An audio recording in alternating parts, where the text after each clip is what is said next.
everybody, or good morning if someone from Americas. Yeah, this is a pleasure to be here. I'm excited to talk about our HR transformation and share our experience. This is interesting because I'm here since the beginning, and I'm really inspired by other presentations. And when it comes to Lego, for example, I see that although we had like 6 years journey to what I will present to you, we still have some years to get there. So, but this is really inspiring, and this is why we love working with HR. You know, so let me share with you. Moving to the next slide. Wow, it's did not move.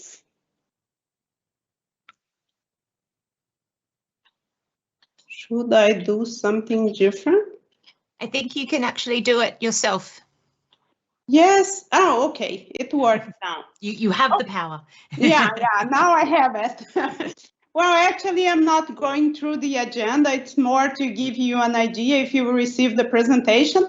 But basically, what I'll be focusing here today is to talk about how we moved from the old HR we had to the HR operating module we have today, but also share learnings and how we have been moving during our journey. So let me start speaking briefly about HRCo. So HRCo is an organization operating for 115 years, an Norwegian global organization operating in the areas of aluminum, energy, and batteries. We have been operating in 40 countries with 34,000 employees. More or less 60% of our employees are blue collar. So I think it's more important for me to move to the HR transformation and how we have done this in HRCo. So starting here, I think what I would like to share with you is that back in 2014, we realized that something was not going well with our HR. It happens more or less because we acquired some assets in Brazil 3 years back, and this was really challenging for us to implement global policies, global processes, and etc., because we did not have a scalable operating module that we could simply move, adapt to this new country and implement. We had to rethink how to do that because we had been operating in Europe for several years, and then we faced a completely different situation. And we had several challenges with language and then culture and everything, but other than that, the HR operational module. So then we started thinking we should do something different. But before deciding to do something different, without knowing for sure why, we decided to run an assessment with the organization to see how HR was perceived at that time. And the result has shown that there was a gap, a quite big gap between what HR was delivering and what the expectations, what leaders had, the leaders' expectation about HR. So then we decided to start thinking on what would make sense for us, what would be the right organization and what we should do. Based on the assessment, we identified what was going on, but also we were able to see what we wanted to achieve. And knowing we had this gap, we knew we had the ambition to achieve a better HR in a way that we could serve our employees better, that our leaders could receive a more strategic support, not only the operational HR that they had, let's say we were paying, we were training, we were having this annual performance evaluation, but how we could be more strategic, how we could see what the direction business was going to and support the business growth. Then we started this project to review and transform our HR. So I usually say we moved from this traditional generalist HR from command and control to a more collaborative HR environment. So we, instead of having, as we had at that time in 2014, in each plant, HR leader with HR employees working exclusively for that plant. So even in the same country, we did not have same processes or standardized processes and etc. Of course, we had certain global policies and procedures, but plant by plant, it was different. But then we moved to this new HR operating module that we created the three main HR functions. The global HR that should be responsible for governance, global policies, global procedures, compliance, GDPR, and etc. And we should have one area responsible for the daily HR operation, more or less what we had before, all the daily operation. So at that time, we created what we called HR competence centers, that today is called GBS HR. Why we called that HR competence centers? Because we thought we didn't want to have one area that was only transactional and operational. We want this area also to be able to deliver our own people to develop our own people in HR and deliver relevant services to our business units. And in the other hand, on the other side, we would have the HR business partners focus then exclusively on the strategy business-wise. So then we should all work together, ensuring that we would all be connected with the strategy. For example, on top of these three main roles, we have an important governing body called the HR Executive Committee, HEC.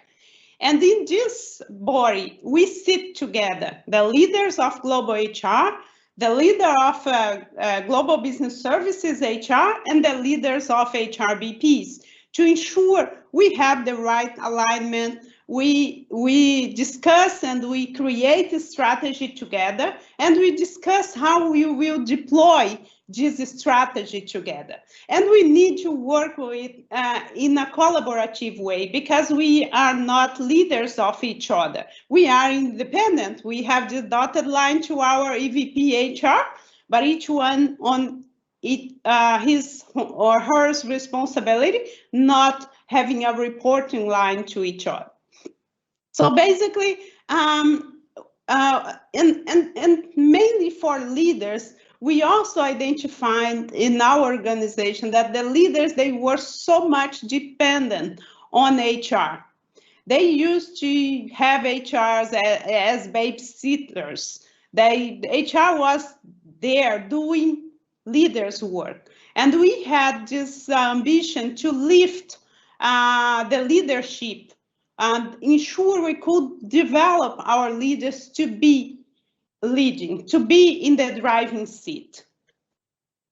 So to do that, there are a lot of work that I will not go through into all the details, but of course I am in the LinkedIn if someone is starting this same journey and wants to speak more and understand understands more details on how we have done that, and if understands I can be of a help, I'll be open to support. I have been doing this with other companies as well. But just to give you, briefly, just to give you an idea, we had to review all job descriptions in HR. We created standardized standard operational procedures for all procedures or all processes we have. We created SLA and metrics, and we agreed with everybody. We changed completely our organizational structure, as I mentioned before. We created the governance bodies to ensure, as we don't have reporting lines, we could govern this in a good way, giving everybody opportunity to contribute and participate on the decision. We also created the accountability metrics. This is a very detailed document that covers everything that HR does to ensure we will not having anything following between chairs. And we also have a strong HRIS architecture with all the HR IT tools supporting us. We created the HR portal where we have the self-service where employees can go, they can find the policy, they can find the procedures, they can find information, and they can serve themselves. If they cannot find what they want, they can open a request to us, or they can phone us, they can chat us. So they have several ways to contact HR, but this goes to the single point of contact. We still have physical meetings, especially with leaders, or to give advice to employees when requested. Of course, with COVID situation, we can say this is a basically Teams meeting, but at the beginning it was supposed to be physical meetings when required. We also implemented kiosks at the plants. As I mentioned in the beginning, we have 60% of our population blue collars. So we train all these people to be in contact with those machines, and they can access the same tools, the portal, they can access the chat, they can also phone us using the same kiosks at the plants. So then, I would say, in short, this was what we have done to move from the old HR we had to the new operating module. But I also say that establishing these competence centers were really the first step. And then this is the moment that the journey really starts. Because this is not about redistributing HR work, but this is about creating value to the business, because business, they are focused on development. They need support from HR to get their people developed, to have the right people in place, to have people that will really support people's business development. This is all about business. So then I call this, what I have here, I call it the continuous improvement wheel, because I think after the HR transformation, this is the moment that we need to create a strong relationship, and that we need to do this continuous transformation, this continuous improvement. We need to be in constant contact with our stakeholders. We need to have the best people working in HR. We need to have people engaged. We need to have people developed. We need people with a clear vision of what business needs. We need to have the right processes and systems, because processes and systems, we should not be dependent on them. They need to be there to support us. And we need to think about, for example, having an HR services to serve across. We need to think about location strategy, and it's not forever. we need to change it from time to time, depending on where we can find the best competence. We also need to perform constantly manage our performance. We have to create career opportunities for our people. Otherwise, this will be not interesting to be in this business, in this HR organization. We need to show to people they have opportunities. They can develop a career with us, and it does not stop. So moving from this, just to let you know how we are organized. In 2018, we have acquired. When I mentioned to you, we started in 2014. We implemented the countries we had at that time by 2016, that were mainly Brazil, Norway, and Germany. And we had 14,000 people. Then we acquired another organization with 22,000 people. And they also brought their organizations, and we had to run a project to understand how we will work together, how we will be able to implement what we have here, what are the best practices.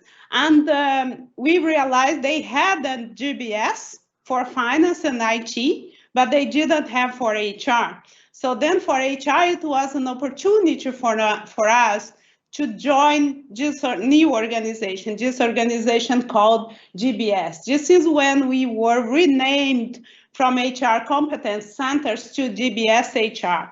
And we also could benefit from their global hubs that became our global hubs as well. So basically, the way we are distributed today, GBS HR, we have regional hubs in Brazil for Latin America, in United States for North America, and we have Norway and Germany. Other than that, we have two global hubs, one in Hungary and the other one in India. And from the global hubs, we deliver either standardized services that does not really depend on the daily contact with employees worldwide. These are more tasks that system-based on the data updates and things that we can do no matter where, or even strategic processes that we can deliver globally. For example, learning, global mobility. So basically we have Hungary and India working together, and they complement each other with the global tasks that we deliver for to all our employees globally. We also have focal points in the plants.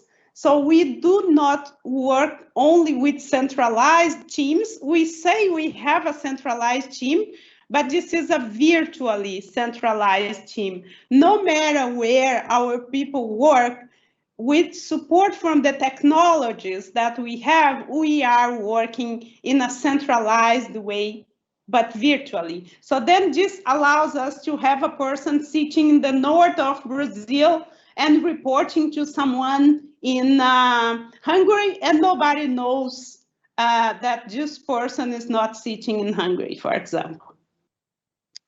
So I'm not going into this, but just to let you know how you allow this to be distributed. This is just to let you know what services we deliver in GBS HR in Hydro. So now we are more focusing on how GBS HR works. It's quite a wide scope compared to some other HR services organizations.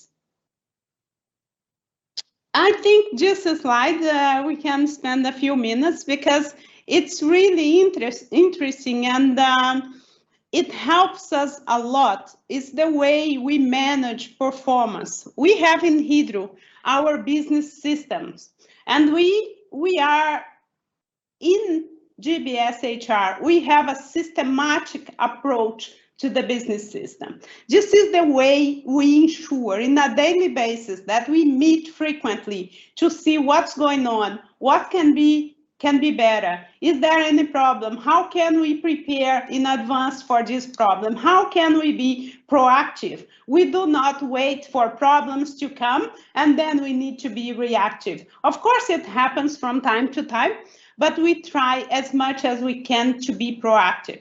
It also gives us an advantage, which is we have different business areas. We have different needs,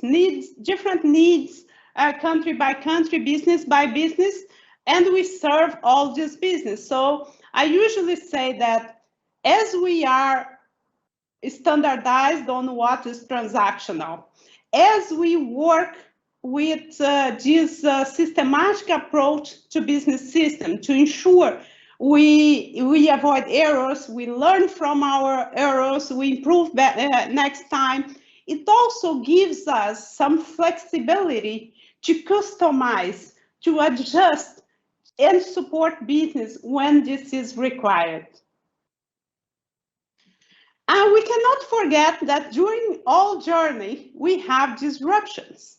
And we need to be flexible, to rethink, to adapt, to change. For example, as I mentioned, since we started, we had acquisition. We acquired a company much bigger than we were. We have crisis, and we have crisis in the business.